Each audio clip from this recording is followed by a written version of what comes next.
The Watch Dogs franchise has an interesting history with some highs and a lot of lows. The first game was surrounded with controversy because of the downgraded PC version that fans found out of because it was done on purpose when they uncovered files within the game showcasing hidden visual assets.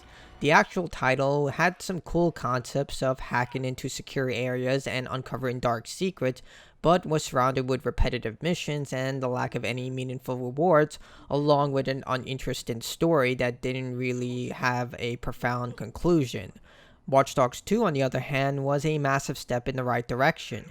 Players were presented with an incredibly colorful world, but hidden beneath the beauty was greedy corporations that used technology to benefit themselves at the cost of innocent people.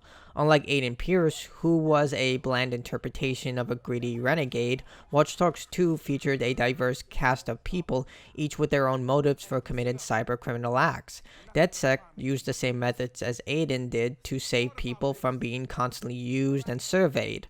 Marcus, Wretch, Josh, Horatio, and Satara each had distinct personalities and developed a close bond through constant interaction with one another during missions to further their own goals, while showing their own personal investment into DedSec and eventually grown into a family-like structure. So where does Watch Dogs Legion land? Well, somewhere between the first and second game. It offers an array of repetitive missions, but the rewards are much more better than the original Watch Dogs. The ability to recruit almost anyone into your legion sounds promising, until you realize they lack any meaningful characteristics that made Watch Dogs 2 so amazing. Watch Dogs Legion is more like what Watch Dogs 1 should have been, but it is a step back from Watch Dogs 2 in terms of actual investment into the story and characters.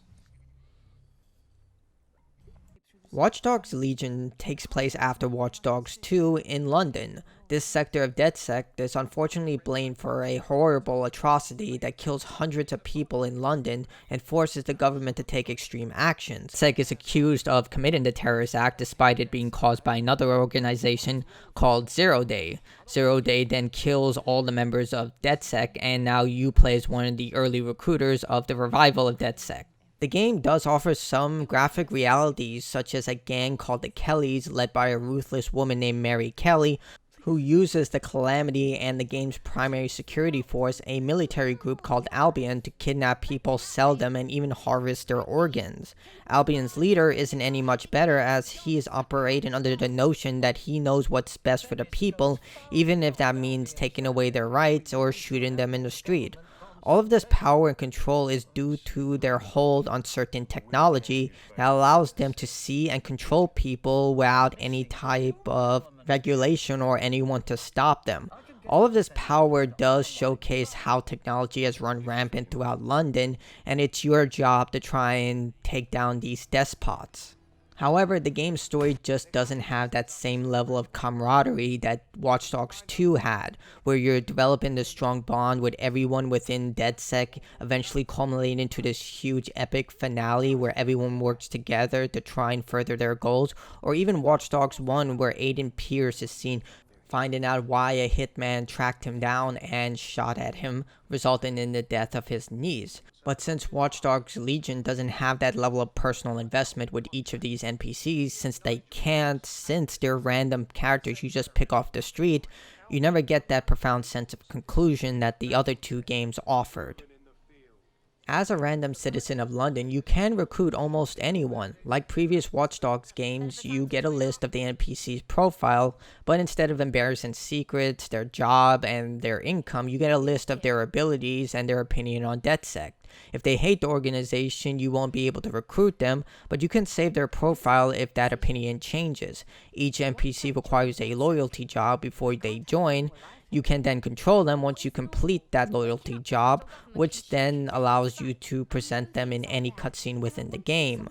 This is impressive on a technical level, that any NPC can take part in any cutscene, but it comes at a trade-off. The character animations always feel off, with lip syncing specifically looking very odd. It also showcases how little depth these random NPCs have.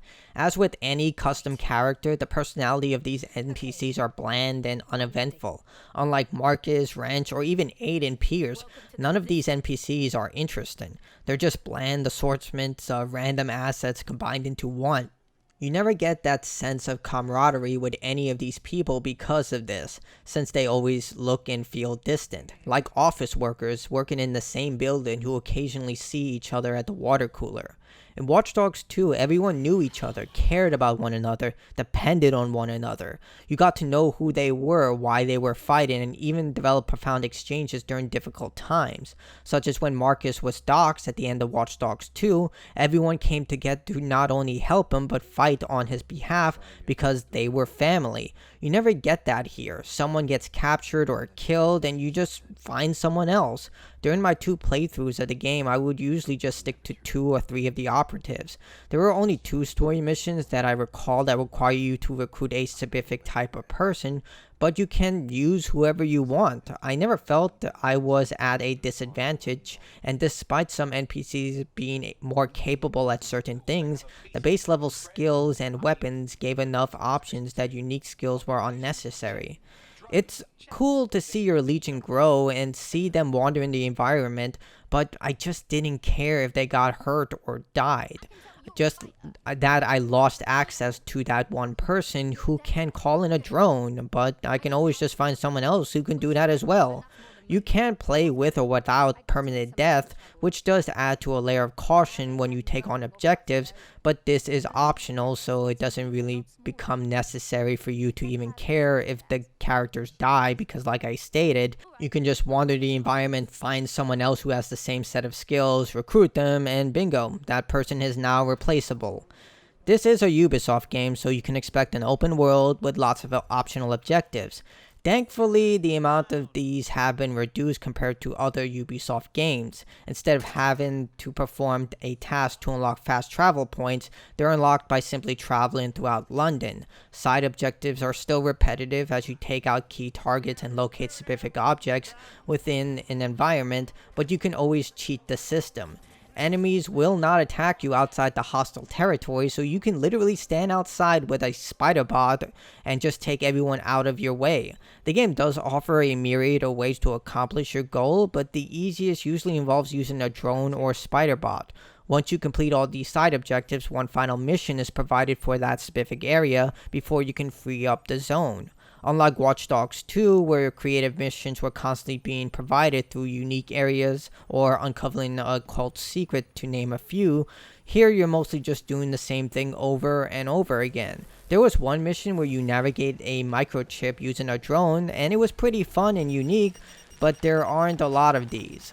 London is also not as colorful or diverse as San Francisco in Watch Dogs 2. There is a lot more mute colors and dull elements, more in line with Watch Dogs 1's Chicago. This isn't bad, but the lack of visual variety makes traveling through London a lot less appealing than San Francisco. Even the NPCs lack variety in comparison from the previous adventure, where they had lots of different assets. You can see them walking dogs or performing on the street. None of that is here. It does play into the whole idea that this is a totalitarian system where everyone is being constantly watched and abused. You do see people getting abused on the street, but if you compare the 2 games, you can definitely see there's a stark difference between the visual variety in Watch Dogs 2 and Watch Dogs 3. The developers did try to include sneaking systems that are alright. They're a lot like Watch Dogs 2. It's not complicated, but the developers did try to add some variety, but they did it extremely poorly. For example, you can recruit members of the enemy to sneak into complexes owned by that faction, but for some reason they made the enemies able to recognize those same members as they are part of DedSec now. The system works a lot like Hitman, but unlike that game where it makes sense that the NPCs would notice you since you're a foreign element in disguise, here you're a member of, say, Albion. They should not be suspicious of you whatsoever unless you go into a restrictive area that you're not allowed to be in. Since your mobility is restricted because of this type of sneaking system, especially when you go into sequences that require you to recruit an enemy of that specific faction, your pattern has to be very specific, like you were sneaking into the complex normally, which defeats the entire purpose of recruiting someone from the enemy. Combat is your standard third-person shooter. Players can equip 2 weapons once you unlock the second slot, and 1 special gadget, which are not available to change when you're in hostile territory. Some NPCs do come with unique weapons, but you'll still have access to non-lethal handgun, shotgun, machine gun, and launcher. Killing or using non-lethal weapons does not matter, at least from what I can tell. I could kill someone with a nail gun or a non-lethal handgun, and nothing happens whatsoever. Upgrades work by collecting tech points and are universal among the NPCs. These are hidden throughout the city or by completing certain missions. You can use these points to unlock specialized abilities for your drone, spider bot, or NPCs in general, like I stated. It's basic, but it works, but there's no individual leveling for each of the Legion members. You can customize your NPCs with unique clothing, but for some reason these options are removed when you stop controlling them and they go back to their default look. I'm guessing this was for performance issues, because having like maybe 20 or 30 Legion members walking around with custom clothing in this open world would have probably been too problematic, but then what's the point? The city itself is patrolled by Albion, who are terrible at their jobs. Yes, they are corrupt, but I would bash into objects, run over people, and just cause general havoc to little consequence. If you do get chased by Albion, escaping is easy. Just break the line of sight or fly in the air with a cargo drone. This mostly goes for all the AI, as they all have poor tracking and pathing systems. In fact, this is a representation of how poor the AI in Watchdogs Legion is.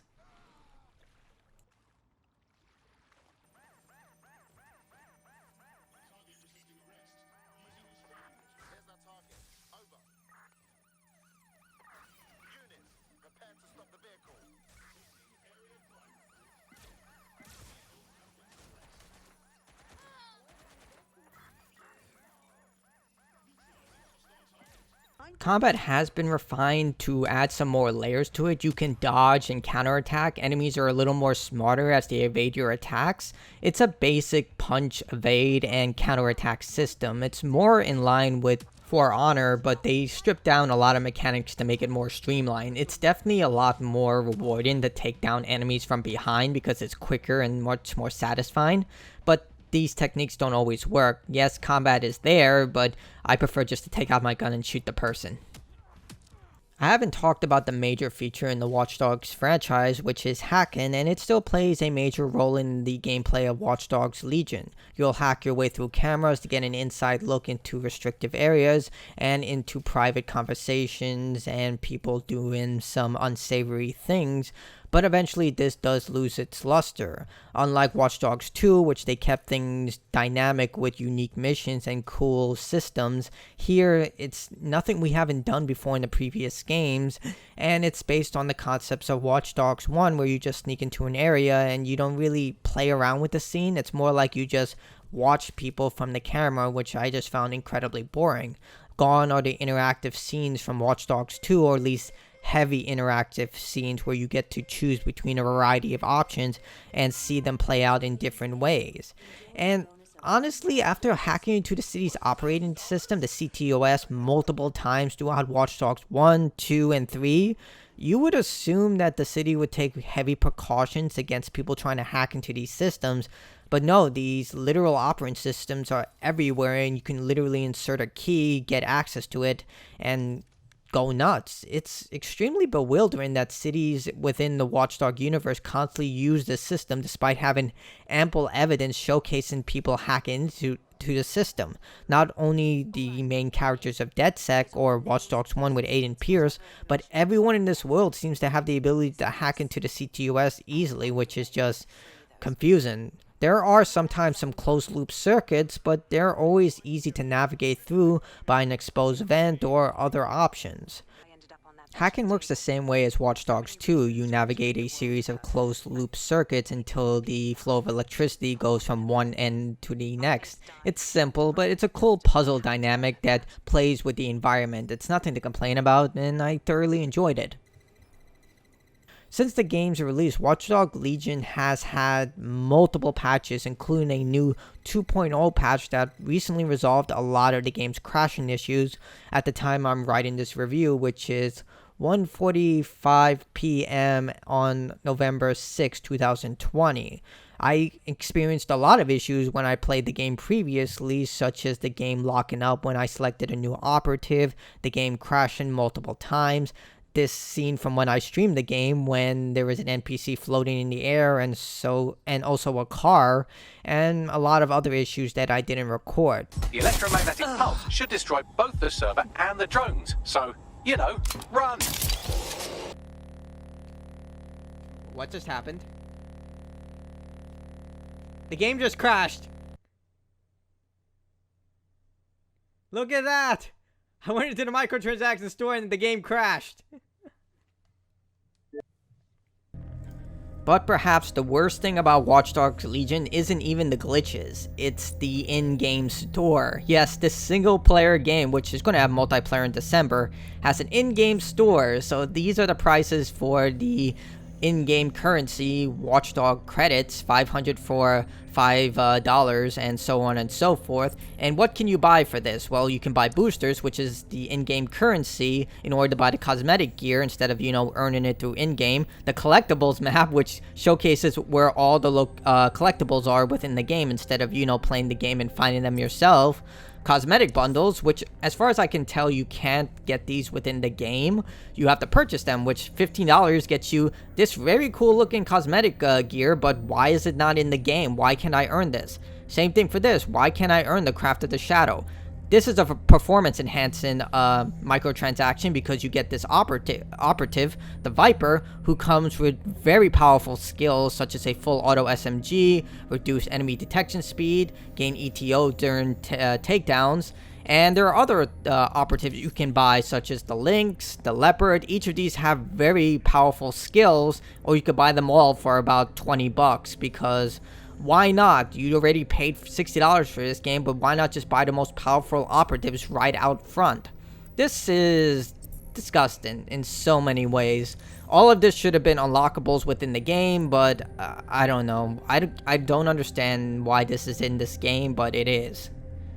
However, the game still has a lot of bugs, and yes, this game is not stable. I don't know what exactly is going on, but yeah, Ubisoft need to resolve this quickly, because after Ghost Recon Breakpoint, these issues are not going to be acceptable. Now, I can't play the soundtrack for Watch Dogs Legion while getting copyrighted claimed. In fact, almost all the videos I have on Watch Dogs Legion has been copyrighted claimed.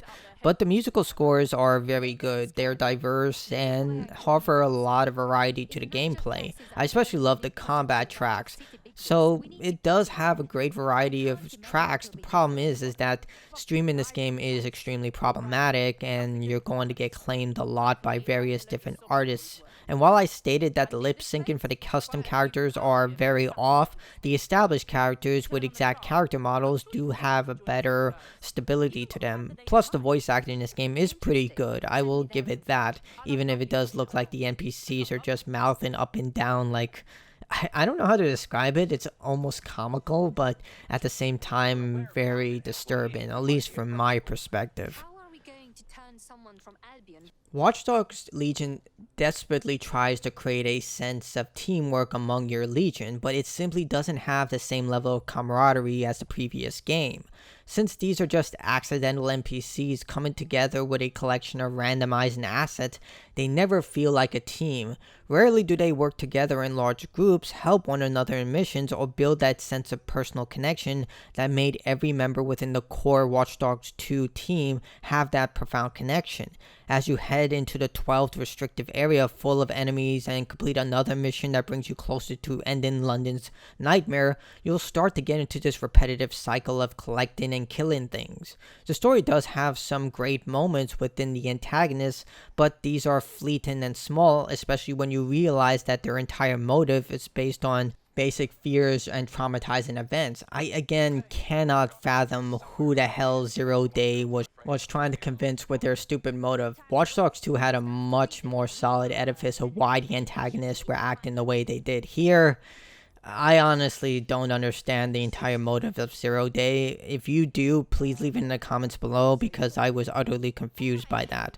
The story just simply falls short comparison to Watch Dogs 2, and even Watch Dogs 1, it just falls into the same holes that the first game suffered from, and while small improvements to the open world formula are here, this latest adventure of DedSec doesn't have the same fire that the previous game lit.